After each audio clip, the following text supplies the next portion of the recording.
Welcome back to Allied Broadcasting Corporation. I am Judith, your host, and today is June 6th, 1945.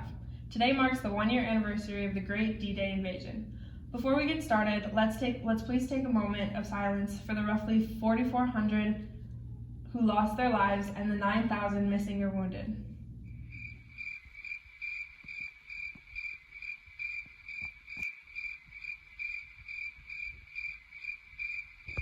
Okay, thank you for that moment of silence.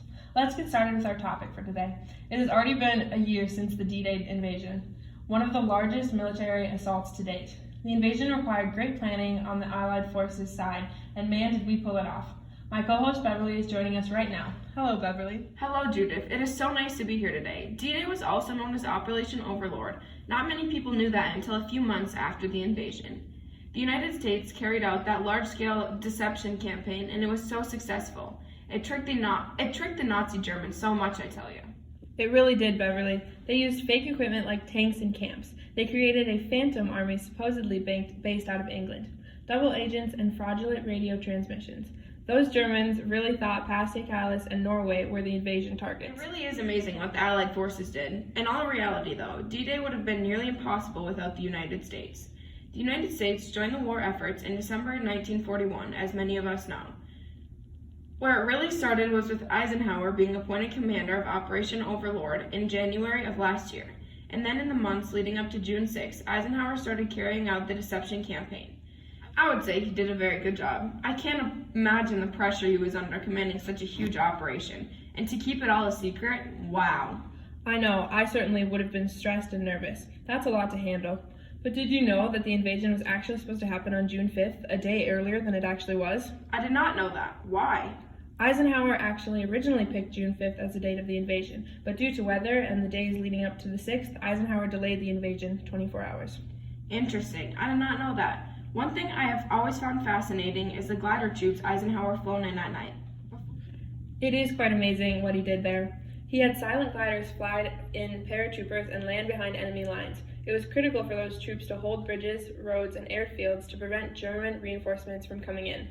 It must have been so cool to be flown in on silent gliders. The actual invasion started around 6:30 a.m. on the 6th, you know? The American forces landed at Omaha and Utah Beach, while British and Canadian forces landed on Gold, Juno, and Sword Beach. The American forces faced resistance at Omaha. At the end of the quote-unquote longest day, 35,000 troops landed at Omaha and 2,500 were wounded or killed. That sounds like a brutal day, something I could have never done. It's been said that another 75,000 British and Canadian troops landed on the other 3 beaches. Yes, that's true, Beverly. A week later, the beaches of Normandy were secured.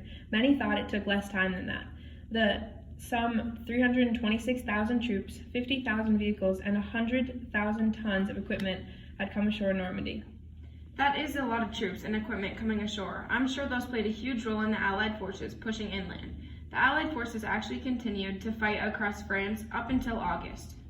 Yeah, for sure they did. By the end of August, the Germans had been removed from France and brought the liberation of Western Europe from Nazi Germany. It really is true, Judith, what they say. The D-Day invasion was the beginning of the end of the war. It was a huge shift in the war efforts against the Nazi. Quite amazing, in my opinion. Those Allied forces did a great job.